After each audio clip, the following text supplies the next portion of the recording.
Welcome to the Biscuit Book Club on Joy 620 WRJZ, featuring Marcy and Shelley. Today, conversation will build you up in the faith and encourage you to do what God has called you to do. Brought to you by Simplify Hauling. And now, let's go to the studio with Marcy. Welcome to the Biscuit Book Club. We're serving up stories with Southern charm. I'm Shelley. And I'm Marcy. So grab your cup of coffee and join us as we get ready to dive into this next episode of the Biscuit Book Club. Marcy, what did you bring to the kitchen this morning? So this morning, I was going to make lemon bars. I just made those the other day, and they were so yummy, but I was running short on time, so I just went ahead and pulled out a good standby recipe for brownies. So they have white chocolate chips, dark chocolate chips, and I don't know, there's something, it just feels like fall is in the air, so a good brownie and cup of coffee is just about right for a little mid-afternoon nibble, I guess. That sounds good. You're spoiling the guys there at Joy Radio. Yeah, I think they would probably not let us have a show if I didn't bring in goodies anymore.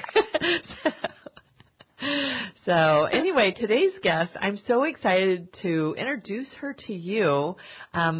She's kind of newer on the scene, Angela Carlisle, but I met her a long time ago, and what I love about her is she is from a small town, and we both have some small town experiences. So tell me about your small town experience. Yes, I live in a small town in Alaska, in the middle of nowhere. And I also write small town fiction. So I just get so inspired by my small town. And, you know, I always love a book with quirky characters and found family. And I have definitely had inspiration in my small town for my writing. And I love any time I can talk about small town fiction. And then I started writing for small town paper. So I knew if I ever needed to get the good scoop, I would just go to the quilt store on a Thursday morning when Mabel's there and all the girls. And if I needed to get some good information, I knew I could get some good information there. Then because you're from Kentucky and you're going to be coming back for a visit, you're also researching in small towns. I mean, there's so many stories that you can get from there. And I just love, so excited. I just love that going back to your home.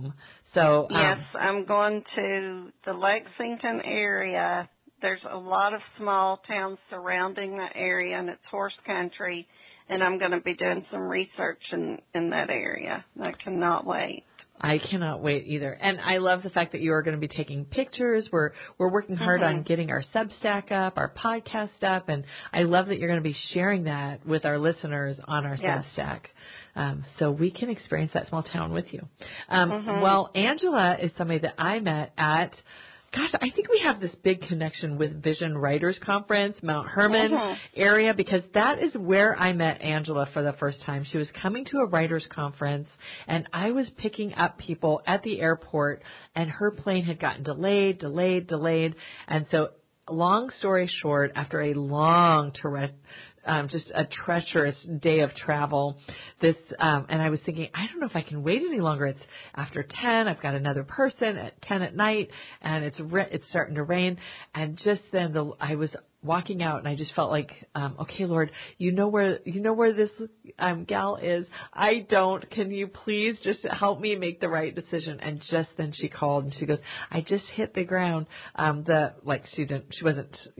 She wasn't parachuting or anything, but she's like, I just landed, and so if you can just pick me up in baggage claim. And I just was so thankful. And then when I saw her, I'm like, she's the same age as my daughter. Like, I can't believe I almost would have left her. And just had to go back. And then we couldn't find the key, so she ended up staying with the Sycamore sisters, a group of us in our cabin. And so she's kind of felt like a little sister to us, a group of us, Sarah Sundin being one of those. And we just loved her from the moment we saw her. I mean, we were just all these mother hens, you know, I'm offering her, I have instant oatmeal, honey, if you're hungry. Everybody just loved on her. And I just have been so excited to watch her writing journey because she has been persevering. And I love that she also writes about what she knows. So let's give her a call and see if she's home right now. Yeah. She's kind of watched her grow up. It has so been. Cool. She works with Answers in Genesis, so she might be on her lunch break right now. We'll just give her a call.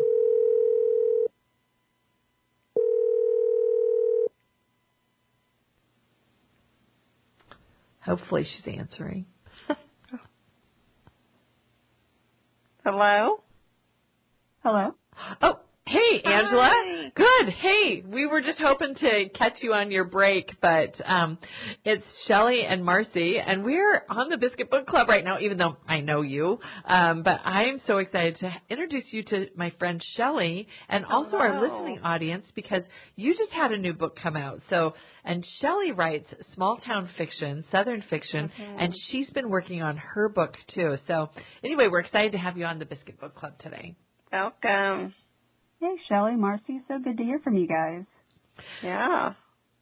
So, Angela, what have you, this book that just came out, Shadowed Witness, has been getting rave reviews. I love the cover. I'm partway done. I'm on page 157.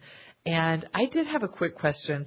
When you're writing small town fiction, do people in your stories think that you're writing about them? I have had a few people think that if a character has a little bit of a similarity.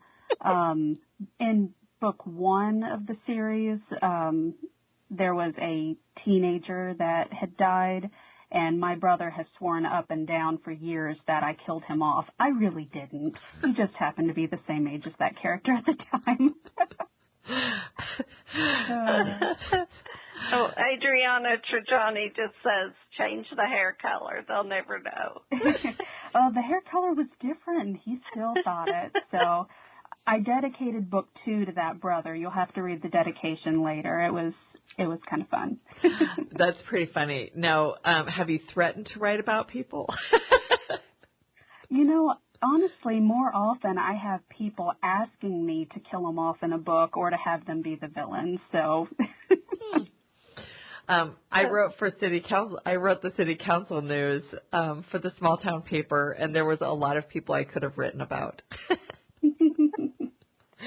Yeah, it's fun how people in our lives can give us some inspiration, although I prefer to make them good characters, even if that's not what they're asking for in the story. Yeah. So you started when, and what award, I mean, this was a finalist. Like your first one was a finalist. What are the chances that a debut novel will become nominated like that? So book 1 actually won the Genesis Award before it was published. It won the unpublished contest through American Christian Fiction Writers, which was amazing. Yeah. So yeah, and it ended up being the first book I published, which I hear doesn't happen a lot, that the first one ends up being the first. So I feel very blessed that was the case.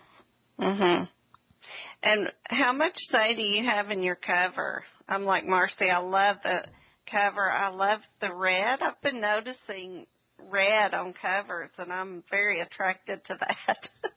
Yes, I am too. Beautiful. Red actually is my favorite color, so I'm always happy to see it. But I don't have a lot of direct control over the cover design. Before they start on it, Bethany House asks me, if I have any ideas for things for them to consider. And then after they come up with it, they send it to me and ask if I like it, or, they don't want to put out a book for me or a cover that I would say, I really hate the cover, but you should buy my book anyway. So far I haven't had to ask for any changes on the covers. They do a marvelous job of it. They do. It's gorgeous. And go ahead. I was going to say, did they ask if what's your favorite color? They didn't. On book 1, I did ask them to use like more of a warm color scheme, and then book 2 kind of followed along with that. And I know tea happens to be something that you're very passionate about. So it's so funny when I'm reading and your main character is like, I just have to get the perfect cup of tea. Yes, I have always been a tea fan, and turned out my first real job ended up being at a tea room, so that just made the passion all the more. Have you ever thought about adding a good tea recipe in the back of your books?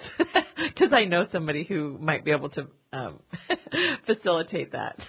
Oh, that would be fun. I haven't actually included a recipe in the back. I did have, in this book, Allie blends her own tea one evening, and I said a lot of the ingredients she put in it. So if somebody wanted to imitate it, they could. Well, I love at the back of the book, you have questions for book clubs. And I think that that's a very important thing for writers to be thinking about, is not just how the individual person would be reading it, but how groups would be reading it. And so what is have you heard back from book clubs who have enjoyed reading this, and what kind of questions are you getting from them? I haven't heard from any on book 2 yet. It's still pretty much a new release. It just released in July. I did talk to a book club last year about book 1, and they enjoyed it. The clubs a lot of times are also interested in, the author journey as well. So it's kind of a mix of questions that you get. Yes, that's really neat. And I feel like book clubs really like suspense novels. So I think this one will probably get a lot more book club attention as people get to know you more and all that. I actually have my old book club back in Tennessee that I have introduced to you. So you may be hearing from them. That would be fun. Yes. And then your next book is coming out next year. Yes. So do you have any idea when? So it should be coming out mid-May. I just got a tentative date for that. But book 3 in the series, I turned in the big picture edits about a week and a half ago. So that's well on its way. It will be titled Silent Menace. And that's in the Kincaid series. Yes. Yeah, that will be the final book. I love the name of the town, Kincaid. Could you tell us a little bit where that came from? Yeah, so the series is set in the fictional town of Kincaid, Kentucky, which is loosely based on the town of Falmouth. But in Falmouth, there is a state park called Kincaid Lake State Park. And when I was looking for a name for the town, that one stood out. And it's really a pretty sounding name and also short and easy. So that's what we went with. I love that. And I'm a Kentucky girl too, born and raised. And Kentucky is such a beautiful state.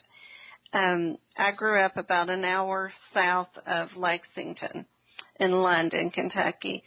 And I really didn't grow up around the horse country. So now when I go back to visit, I end up driving through Midway and all that. And it's so beautiful. And I just appreciate it so much more now. Yeah, Kentucky really is a beautiful place to live. I had a question, and it was from the author's note that said, for all my fellow spoonies, I hope Allie's story. So I don't know what a spoonie is. So I don't remember who came up with the idea, but it's become very common among those in the chronic illness community. Spoons is a metaphor for how much energy you have in a day. And generally, people with chronic illness have a lot fewer spoons to work with than people who are healthy. And the spoons get depleted more quickly. So it's just kind of an easy way to explain your energy levels. And it's grown into people calling themselves spoonies if they have chronic illness. And I strongly identify with that community because I've dealt with chronic illness for a long time. So, yeah. Well, and I'm right at the part where Allie's about ready to get an MRI, and I think that is something that we don't always think about, those invisible illnesses. So how has your chronic illness affected your writer's journey? I guess it's affected it in a lot of ways. It's kind of hard to pick out how something that is a big part of your life, all the different ways it's impacted. But, in some ways it has provided challenges, just because, with the spoon thing, I don't have a lot of energy, and, it's not just, the physical energy, but the mental energy. So a lot of times it is hard for me to sit down and write, even though I enjoy writing and I love story. I just don't always have what I need to put in, But also for this book in particular, I was able to pull on some of my experiences for Allie to get in her head better. Because she's been relatively healthy up to recent times, and now she's facing an unknown illness. She thinks she knows what she has, but it's not confirmed, and she doesn't know what her life's going to look like going forward. So I was able to pull on some of my own emotions, experiences, and, things I've heard from others in the chronic illness community to make her journey seem a little bit more realistic.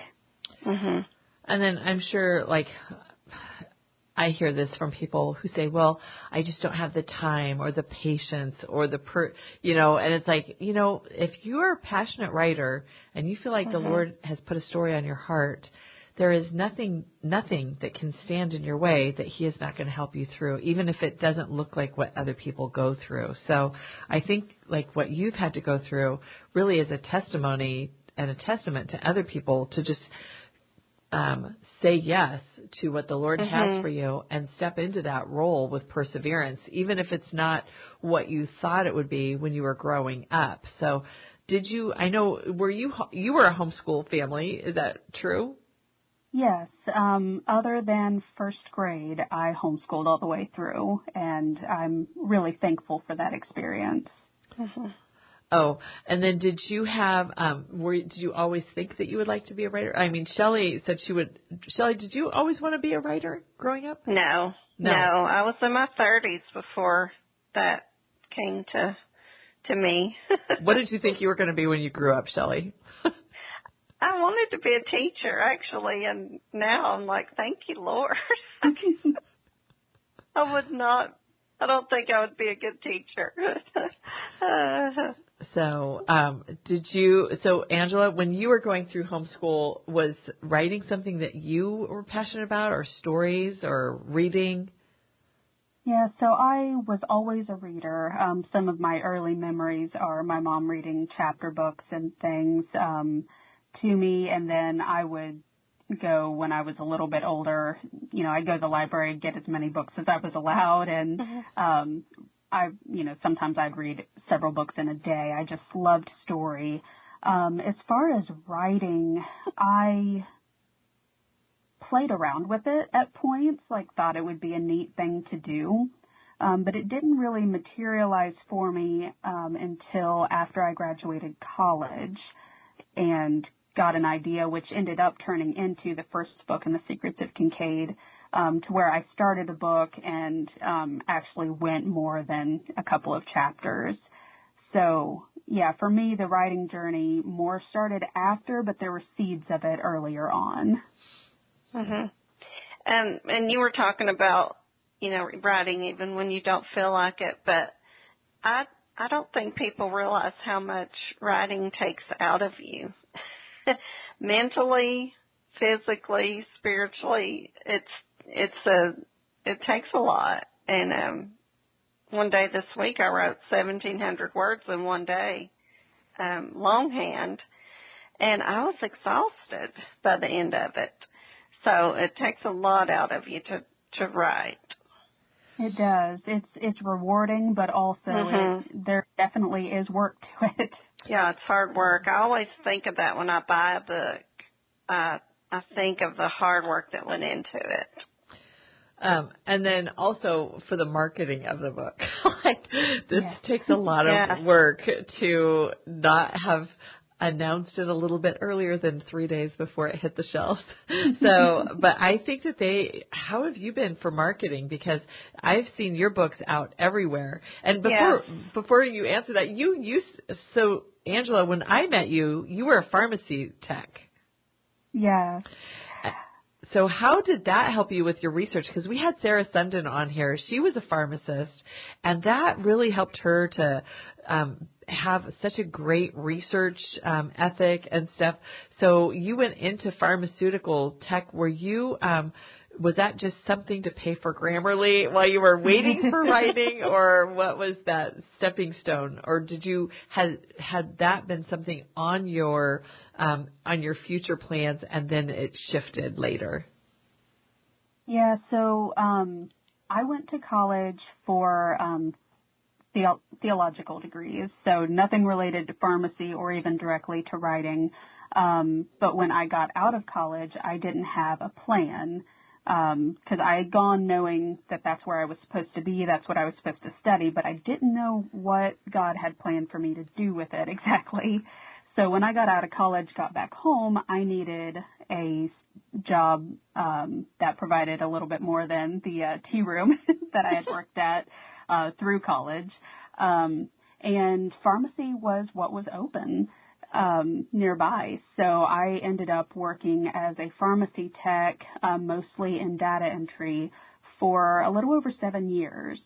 And it helped in the familiarity with the medical side of things. I know a lot more than I would have otherwise from that, but also to an extent, it funded my writing passion once I started writing and going to conferences and stuff.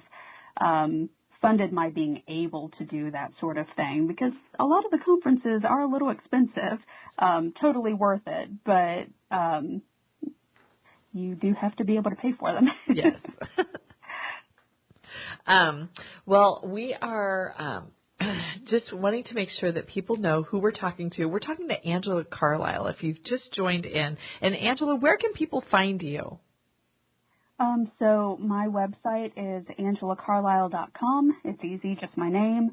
And they could sign up for my newsletter there. I am also on Facebook and Instagram under Angela Carlisle Writer, if they like to follow on social media. And, I post about my books, other people's books, and different things. Okay. And this is book 2. We've been talking about book 2 that just released. And will this be a 3-book series, or will it go beyond? It is set to be a 3-book series. So book 3 is coming out next May, and that will be the series finale.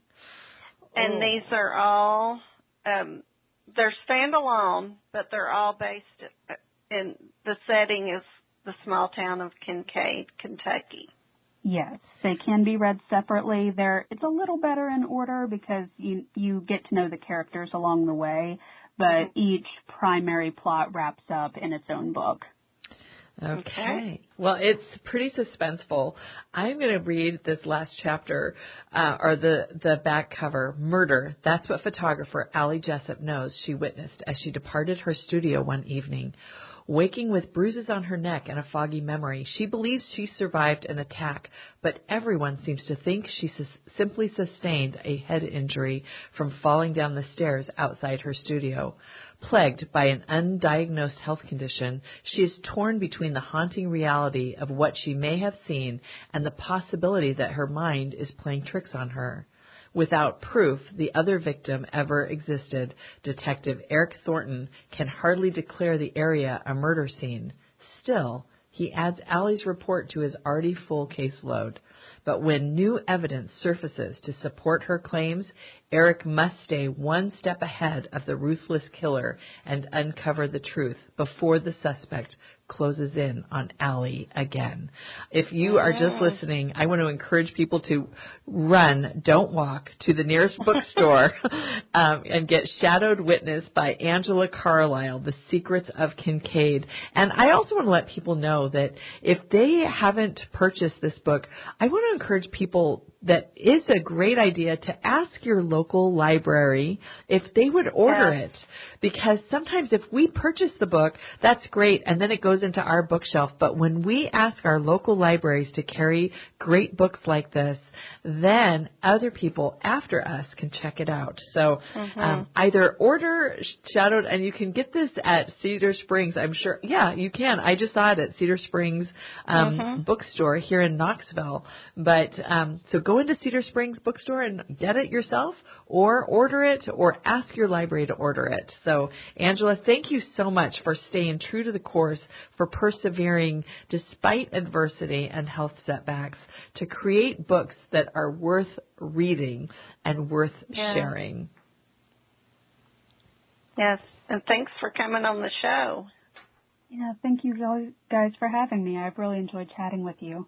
I just wish you were here so that we could brew some tea right now, because I just made these brownies that are really good, but I was thinking about some butter shortbread. So, or maybe something with matcha tea in it. How does that sound? That would be lovely. Okay, well, come on over. You know where I live. I'd love to have you come back over. I'll make some tea, or I'll make the biscuits. You make the tea. This has been This has been the Biscuit Book Club. Thank you so much for joining Shelley and I as we interviewed Angela Carlisle on today's show, where we are talking about biscuits, books, and a little bit of everything in between. And tune in next week for more guests. Until then, keep it cozy, y'all.